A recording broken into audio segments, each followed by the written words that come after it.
이어서 3관 자본금 감소입니다. 438조에서 주중의 특별결의에 의해서 자본금 감소할 수 있다고 하고 있고, 다만 결손 보전을 위한 자본금 감소는 보통 결의로도 족하다라고 하고 있습니다. 특히 그 절차에서 232조의 채권자 보호 절차를 준용하고 있고, 다만 결손 보전을 위한 자본금 감소에는 그렇지 아니하다. 이따 다시 표로 정리하겠습니다. 232조 채권자 보호 절차에 대해서 설명이 들어가 있는데, 합병 결의가 있는 날부터 여기서는 이제 자본금 감소를 하기로 한, 예를 들면 주식 병합이면 주식 병합의 결의가 있는 날부터 2주 내에 회사 채권자에 대해서 합병에 이의가 있으면 일정한 기간 내에 제출할 것을 공고하고, 알고 있는 채권자에 대해서는 따로따로 체고해야 한다. 그리고 이 이의를 제출할 수 있는 기간을 1개월 이상으로 하라. 이거 객관식에 자주 나오죠. 그리고 대표적인 자본 감소 방법으로 주식 병합에 대해서 이야기를 하고 있고, 440조에서도 채권자 보호 절차를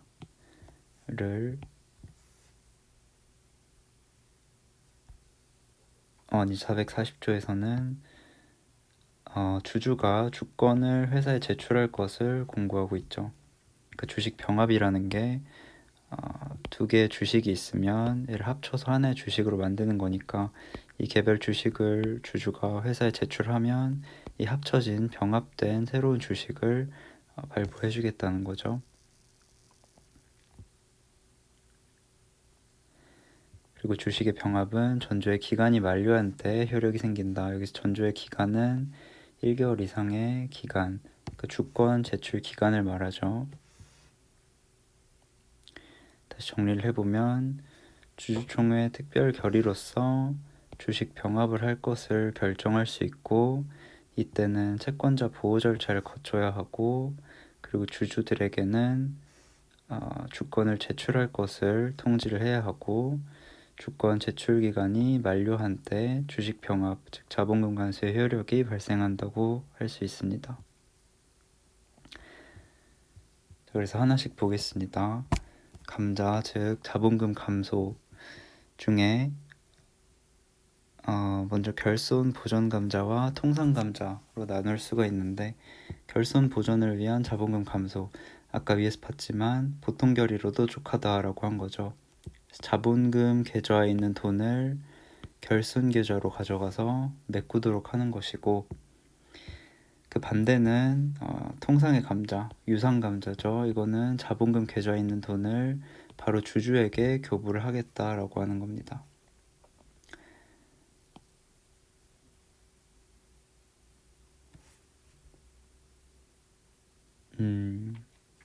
그래서 당연히 이 자본금 계좌에 있는 돈을 곧바로 주주에게 반환을 하게 되면 자본금이 줄어들겠죠. 그래서 채권자들의 입장에서는 좋지 않을 겁니다. 자본금이 회사에서 빠져나가는 거니까. 그래서 채권자 보호 절차를 요하는 거고, 자본금으로 결손을 메꾸는 건 어쨌든 회사에서 올해 예상한 것보다 수익이 나지 않았다, 그래서 결손이 생겼다 라고 하면 이미 회사엔 마이너스가 있는 거고, 자본금엔 플러스가 있는 거니까 이 플러스를 마이너스로 옮겨가서 상계를 시킨다고 해가지고 채권자에게 딱히 불리해질 것이 없다는 거죠. 회사 자산에 변동이 없으니까. 그래서 무상감자는 보통결의, 채권자 보호 절차 필요 없고, 유상감자는 특별거리, 채권자 보호 절차 필요하다. 자, 그러면 자본금 감소의 방법, 여기서 자본금 감소는 우리 통상감자, 유상감자의 방법에는 무엇이 있는지를 살펴보는 건데, 대표적으로 주식병합, 주식소각, 익명금 감액이 있고, 사실상 주식병합이 가장 중요하죠. 주식병합은 액면가를 그대로 한 채 주식을 병합하는 것이고요. 아까 봤죠. 특별거래와 채권자 보호 절차. 그러니까 500원짜리 주식 2개를 병합해서 500원짜리 주식 하나로 만드는 거죠. 그러다 보니까 당연히 자본금이 감소를 하는 거죠. 자본금은 액면금 곱하기 주식의 수니까 주식의 수가 절반으로 되면 자본금이 절반으로 되겠죠. 이때 방금 살펴봤죠. 주권 제출을 공고해야 되고 주권 제출 기간 만료 시 병합의 효력이 발생하고 이때 신주권을 교부하겠죠. 다만 단사에서 채권자 보호 절차는 종료해야 한다고 하고 있고 이 역시 객관식에 자주 나오죠. 자, 이때 소수주주 축출수단으로의 이용 가능성, 예를 들어서 주식병합의 비율을 1만 대 1로 해버리면 주식을 만주 갖고 있는 사람은 신주 1개를 받겠죠. 그런데 주식 5,000주를 갖고 있는 사람은 새로운 주식을 못 받을 겁니다. 0.5주를 받을 수는 없으니까 이 경우에는 단주 처리가 되죠. 그래서 이 5,000주 전부가 단주가 돼서 사라지게 되죠. 이걸 돈으로 환산받게 되는데 그러면 이 1만 주 이하로 주식을 갖고 있는 소수주주들이 다 축출이 되게 되는데 이것이 불합리하지는 않냐, 주주 평등의 원칙에는 반하지 않을까라는 이야기입니다. 일례로 울트라건설 사건이 있는데 이 대량의 주식을 보유한 주주가 1만 대 1의 주식 병합을 통해 대부분의 소수주주를 축출한 사안입니다. 자, 여기서 원심은 주주평등원칙, 신의칙 위반, 무효로 보았고 이따 살펴보겠지만 이거 주식병합 무효의소를 제기한 것이고 주식병합 무효 사유는 주주평등원칙 위반, 법령 정관 위반, 신의칙 위반 등이 있는데 이 원심 판결엔 이 2가지를 위반했다 라고 보았지만 항소심에서는 달리 본 거죠. 첫 번째, 주주평등 원칙에 반하는 경우 기타 법령 정관이나 민법 1번 원칙인 신의칙에 반하여 현저히 불공정한 경우 자본금 감소로 인한 변경 등기로부터 6개월 내에 자본금 감소 무효의소를 제기할 수 있다라고 하고 있고 이거는 하나의 예시죠. 주식 수에 따라서 차등 감자하면 무효원이 될 수 있다는 거고 그럼 여기서 왜 항소심은 무효가 아닌 것으로 봤냐? 일단 소수주식 강제매수 제도라는 게 있습니다. 여기서 97.73%의 대주주가 자본금 감소로 소수주들을 축출했다고 했는데 이 소수주식 강제매수 제도의 도입으로 인해서 95% 이상 보유한 주주면 이미 소수주들에게 자기 주식을 팔라고 요청을 할 수가 있습니다.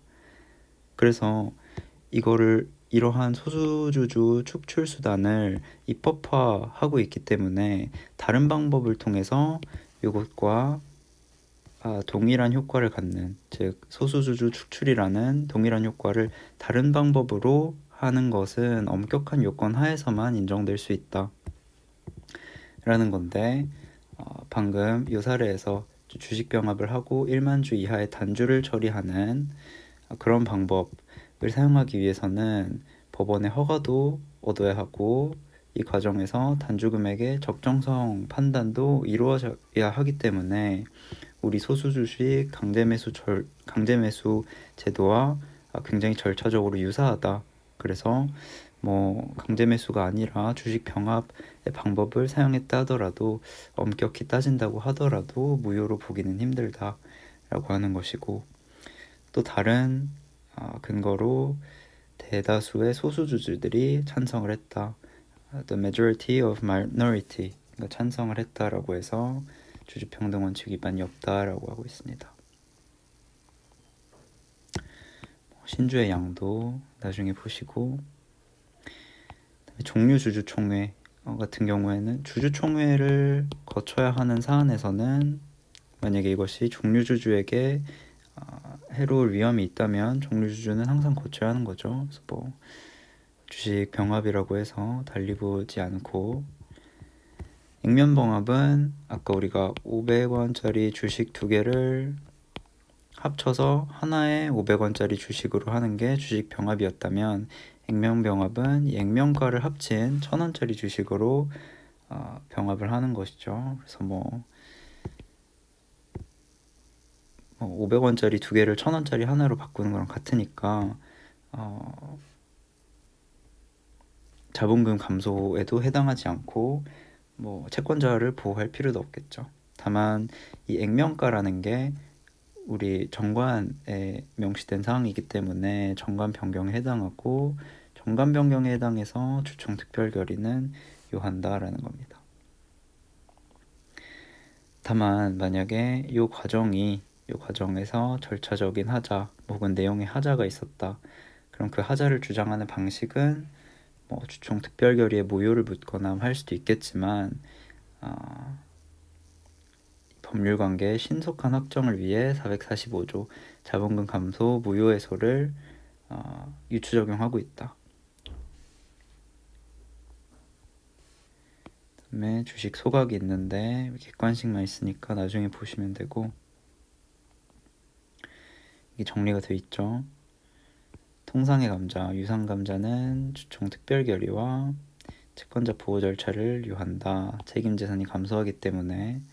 반면 무상 감자는 보통 결의만 요하고 채권자 보호 절차도 필요가 없다. 자, 이어서 감자 무효해소입니다.